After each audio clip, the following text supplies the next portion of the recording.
Hello students, how are you all? I hope each one of you are fine and studying at your homes, right? So students, please study at your home, go through your lessons properly, and I hope we shall meet very soon and we can revise your lessons. Okay? So students, as you all know that we have already started our classes, right? And we have already covered the chapter which is required in your periodic test 1, that is force and pressure, right students? Okay, so since our periodic test 1 chapter has already been covered, so let us move towards our half yearly syllabus. Okay, so let's have a look on the half yearly syllabus first of all. So students, we require chapter 12 friction and chapter 11 again force and pressure, right? So force and pressure has already been covered. So today we will move forward to our chapter which is required in the half yearly exam, that is chapter 12 friction. Okay, all right students. So before starting with the chapter, let us have a look on the topics which will be covered in the chapter friction. Okay, so the topics to be covered here are, first of all we'll see the introduction part. In the introduction part, the subtopics we will cover are definition, that is definition of friction obviously, then examples, then direction of friction, and cause of friction. These are the most important subtopics under the introduction part. Then we will see factors affecting friction, then types of friction, that is there are these types: static friction, sliding friction, and rolling friction. Then the next topic is friction is a necessary evil. This is a very small topic actually. Then there is advantages of friction, then disadvantages of friction, methods of increasing friction, then methods of decreasing or reducing friction, and the last topic is fluid friction, that is friction exerted by liquid and gases, and there are some subtopics under the last topic as well. Okay, clear? Okay, so now let's move towards our chapter, that is friction. Okay, so the chapter name is friction, I have already said, and that is chapter 12 of your book. So first of all we'll cover the introduction part, right? Okay, so first of all we'll see the definition of friction. So what do you think? What is the definition of friction? Okay, let's see. So definition says the force which always opposes the motion of one object over another object in contact with it is called friction. Got it? That is what is the definition? The force, that means friction is basically a force which always opposes the motion of one object over another object in contact with it is called friction. Okay, got it? It is a type of force, that means, right? So here friction occurs between two surfaces, right? From the definition we are getting that friction occurs between two surfaces which are in contact with each other, isn't it? Yes. So let us understand this definition with example. Okay, so let us suppose a ball is moving on the ground and slows down gradually and stops after covering some distance. Okay, it is talking about that there is a ball which is moving on the ground and it slows down gradually and stops after covering some distance. Got it? So why does it slow down and stop? What do you think? Okay, we will see it now. Okay, so we know that a force is required to stop a moving ball, right? Isn't it? Otherwise how can the ball stops, right? So a force must be acting on the ball which is stopping the ball, So this means what? This means that a force is required or a force is exerted by the what? Ground on the moving ball, which opposes its motion and brings it to a stop. Yes, simple. Okay, so that means what? A force is required to stop a moving ball, which is what? Which is applied by the or exerted by the ground on the moving ball. Yes, is there any person which is exerting some amount of force, or any human being? No, there is no such human being in the example. So there must be some sort of force which is exerted by the ground, right? Since the ball is rolling on the ground, right? Got it? Okay, so this means what? A force is exerted by the ground on the moving ball, which opposes its motion and brings it to a stop. Got it? So from this we can see some examples of friction. So the examples of friction, we can now say that when we push a heavy box kept on the floor, the force of friction occurs between the surface of floor and bottom of the box. And in case of a ball rolling on the ground, friction occurs between the surface of ball and surface of ground. Yes, these are the force of friction. Yes. Okay, so from all this discussion we draw our conclusion. Okay, so we draw our conclusion is what? That is, friction is a force which occurs when two objects are actually what? Sliding. Sliding, you understand? When two objects are sliding. Sliding means moving. Means two objects are moving over each other. Got it? Yes. So here in friction two objects are involved, right? That is, the surfaces of two objects are involved. Got it? Okay. So students, as we have seen from the definition of friction, that friction is what? Friction is a type of force or a kind of force which opposes the motion of one object over another object, right? Which is in contact with each other. So friction is a type of force, and in our previous chapter we have already learned that force is what? Force is push or pull, right? And force has some amount of magnitude as well as what? Direction, right? So since friction is a force, so it must have got some direction, right? So our next subtopic is direction of force of friction. Okay, so we'll see the direction of friction now. Okay, so as we know, force has magnitude as well as direction, so does friction has. Got it? So from the definition we understood that the force of friction always opposes the motion of one object over another object. So what does it imply? That means, that implies what? This simply implies that the force of friction acts in a direction opposite to the direction in which an object moves. Got it? It implies what? It simply implies that the force of friction acts in a direction opposite to the direction in which an object moves. That means, if an object is moving, suppose in right direction, that is in rightwards, or an object is moving in rightwards, then the force of friction will move just opposite to it, and the opposite of right is what? Left. So the force of friction will act in the left hand side. Got it? Okay, so let us understand this with an activity now. Okay, so the first step involved in this activity will be, let us place a book on the table. Okay, now let us give a push to this book towards the right side. Okay, students, please take out page number 214 of your book. See here in figure 2a, just like the figure 2a, there is a book lying on the table, right? The table is a horizontal table, and there is a book lying on the table, and you need to push this book towards the right side. Got it?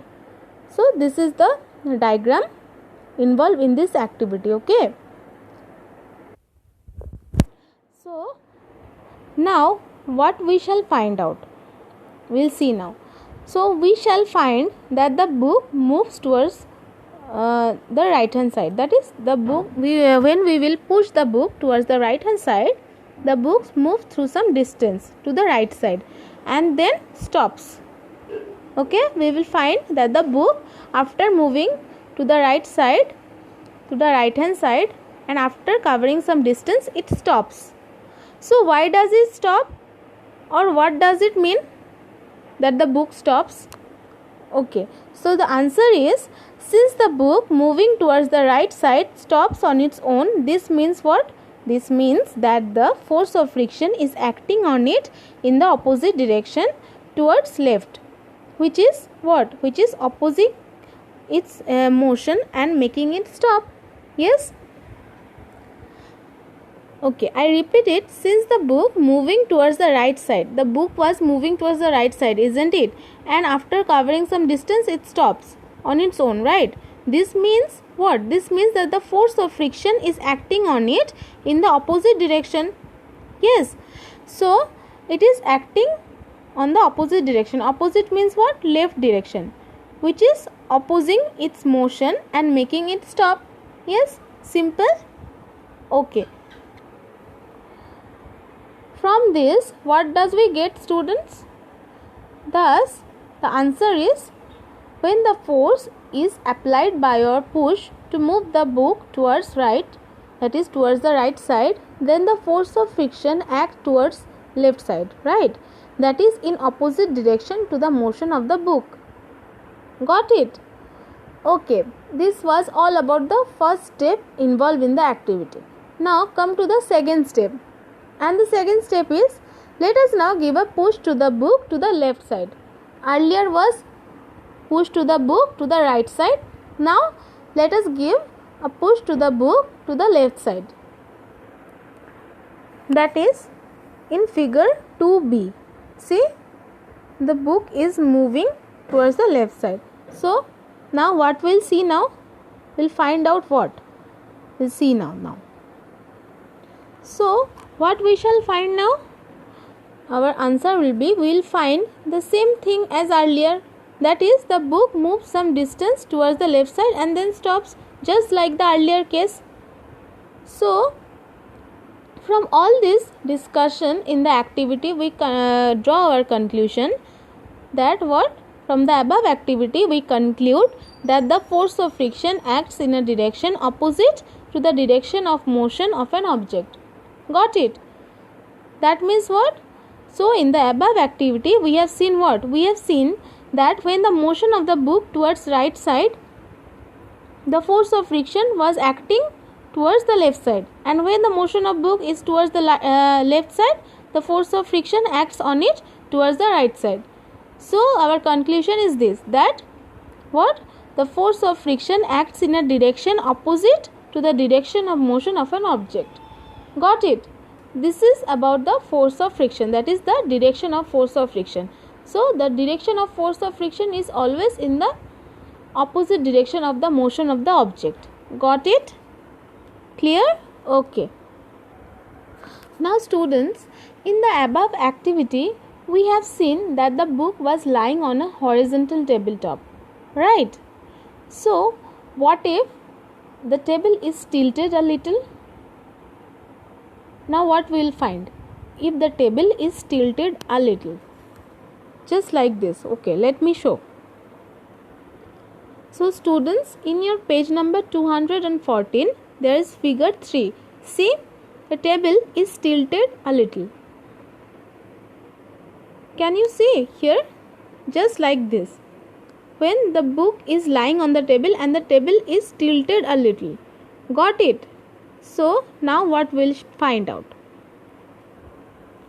So if we tilt the table somewhat, then the book kept on it will start what? Will start sliding down slowly. Sliding means what? Moving down slowly. It will move where? It will move downwards, right? Since the table is tilted, the book will move downwards. Now why so? So this is because the force of gravity is acting in the downward direction, right?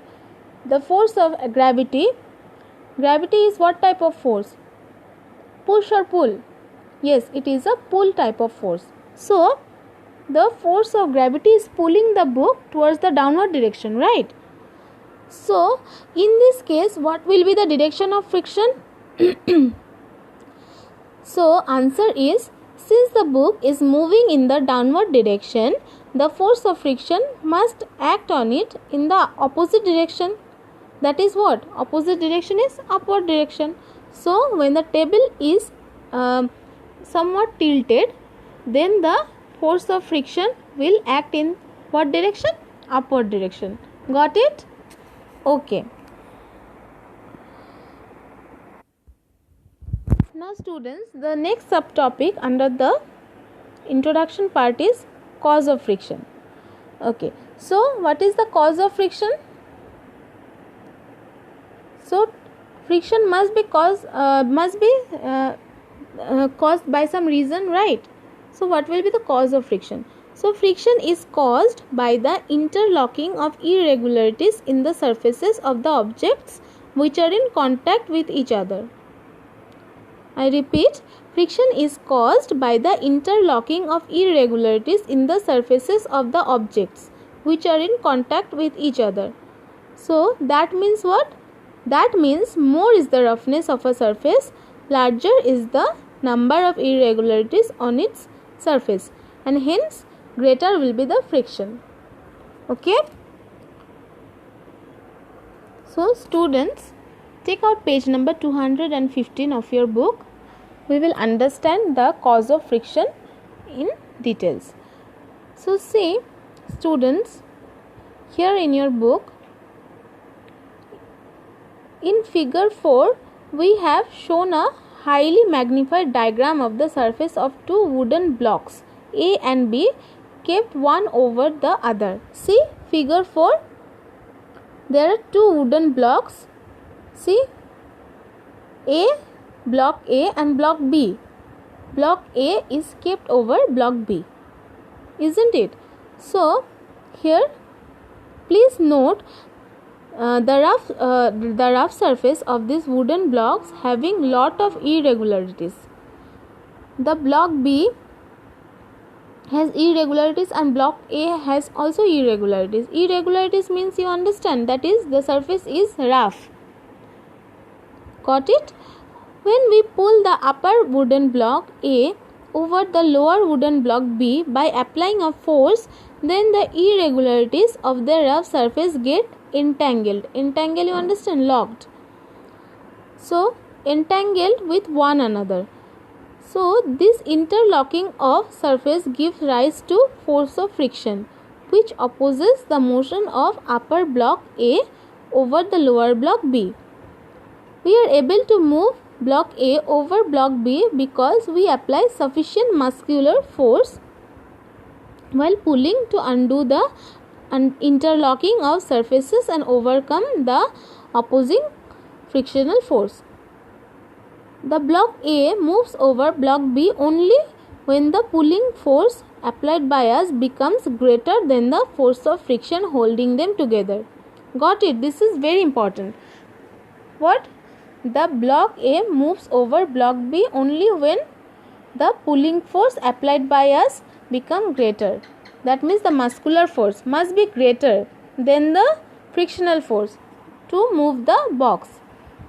So friction is smaller for smooth surface like glass and ice.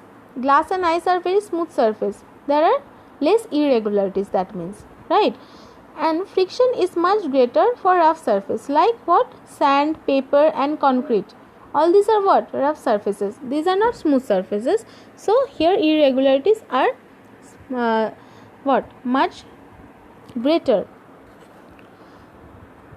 Before we go further, we should know what a spring balance is, because it will be used to perform some activities based on friction. Okay, the spring balance is what? The spring balance is a device which is used for measuring force acting on an object. This is figure 5. It is showing a spring balance. See here, it is showing a spring balance. So spring balance is what? Spring balance is a device which is used for measuring force acting on an object. It is used to measure force. Got it? So the spring balance contained what? Contained a coil spring which gets stretched with a force, or which gets stretched when a force is applied to its free end having a hook. The extent by which the spring gets stretched is a measure of the force applied. Larger the stretching of spring, greater will be the magnitude of force applied.